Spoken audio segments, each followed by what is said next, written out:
Happy Friday, everyone! Today's story is Mr. Jelly and the Pirates. Mr. Jelly is the most nervous person you will ever meet. The slightest thing will send him into a panic. Even the sound of the wind in the trees will make him bolt behind the sofa, quivering and shaking in fear. So as you can imagine, it takes Mr. Jelly a long time to pluck up enough courage to go on holidays. But this year, he went to Seatown. Mr. Jelly longed to join everyone playing in the sea, but he was too frightened. "Why didn't you go for a swim?" suggested Mr. Lazy. I'm too scared, Mr. Jelly. There might be nasty seaweed and I might get bitten by a shark or a crab. "Well, why don't you go in the dinghy?" replied Mr. Lazy. "Well, I might try to drift out to the sea and never be found again," said Mr. Jelly, trembling at the thought. "No, you won't," thought Mr. Lazy. "Well, not if I hold on to the rope." Mr. Jelly thought this over and decided to risk it. After a while, Mr. Jelly began to enjoy himself in the dinghy, but when he looked back, he discovered that he was a very long way from the beach. Mr. Lazy had fallen asleep and the rope slipped through his fingers. Oh dear. "Oh, help! Oh no! A wave is going to turn over the boat and I'm going to be swallowed by a whale!" shrieked Mr. Jelly. But he was too far away for anyone to hear him. Before long, the land disappeared and large black storm clouds gathered on the horizon. Thunder boomed and lightning crackled. The sea rose up in a great roaring mass that tossed the little dinghy from wave to wave. Mr. Jelly cowered to the bottom of the boat. "Oh, help! Oh, help! Oh, help!" he shrieked. "I'm going to be struck by lightning and burnt to a crisp and tipped out of the boat and drowned." And then he fainted. When he came to, he discovered that he had been washed up on a tiny desert island. Mr. Jelly stared out the vast expanse of the sea. "Oh, help!" he said in a very small voice, and then he fainted again. Mr. Jelly was woken by the sound of digging. He peered through the bushes at the side of the beach. What he saw filled him with terror. 3 ruthless pirates, saw-buckling, were digging up a treasure chest. Mr. Jelly knew that he must not make a sound, but the more he tried not to make a sound, the more he wobbled and trembled in fear. And the more he wobbled and trembled, and the more the bushes shook and rustled. So, in a very short time, Mr. Jelly was found. And he was quivering. And on the sand, he found the front of the pirates. "Well, shiver me timbers, if it ain't just what we need," growled the pirate captain. "A cabin boy!" The 3 pirates and their new cabin boy rowed out to their ship anchored in the bay. Mr. Jelly shook and trembled and quivered in terror.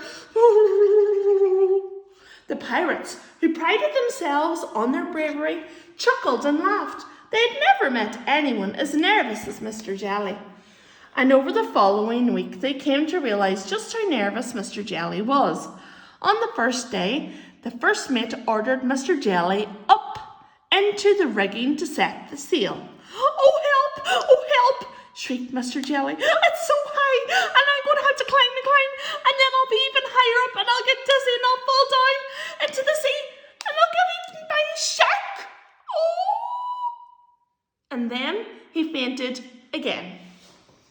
Luckily, he had only climbed 2 rungs, and the first mate caught him easily. "I'd never have thought of that," murmured the first mate to himself.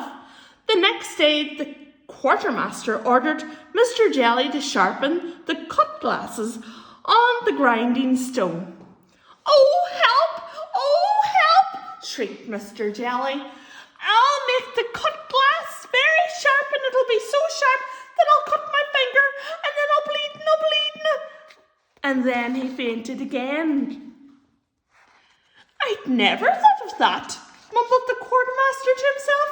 On the third day, the gunner ordered Mr. Jelly to practice firing the cannon. Oh, help, shrieked Mr. Jelly. I'll load the cannon and then the cannon and the explosion will be so loud that I'll go deaf and I won't be able to hear anything and then... Yes, boys and girls, he fainted again. I'd never thought of that, muttered the gunner to himself. And so it continued all week.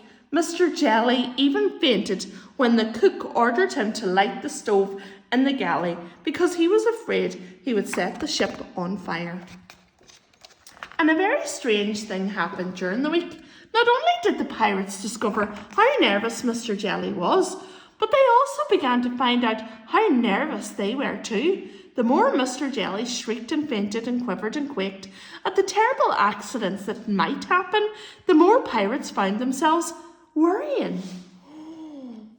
By the end of the week, the pirate captain found himself with a crew who were too scared to do anything. Even the ship's carpenter had downed tools because he was afraid he might get a splinter. Oh, this is hopeless, roared the captain. How can we all call ourselves pirates? That cabin boy has turned you all into scaredy cats. Mr. Jelly must walk the plank. So Mr. Jelly was pushed out onto the plank. Oh, help! Oh, help! Shrieked Mr. Jelly. Don't make me walk the plank. I'll fall into the sea and then I'll have to swim for hours and hours. And then I'll get weaker and weaker and then I'll drown. Oh, that's horrible, said the first mate. Yeah, real nasty, agreed the quartermaster. We can't do that, said the gunner. And the rest of the crew agreed. That's it, cried the captain. I give up. Do what you want, and the crew did. They sailed very cautiously and very slowly to Seatown, where they let Mr. Jelly off. Mr. Jelly found Mr. Lazy on the beach, fast asleep. Mr. Lazy yawned, stretched, and opened an eye. Hello, he said sleepily. Did you have fun? Sorry, I fell asleep, but here you are, safe and sound. Mr. Jelly began to wobble and quiver and shake, but not in fear. Mr. Jelly was very, very, very angry. The end.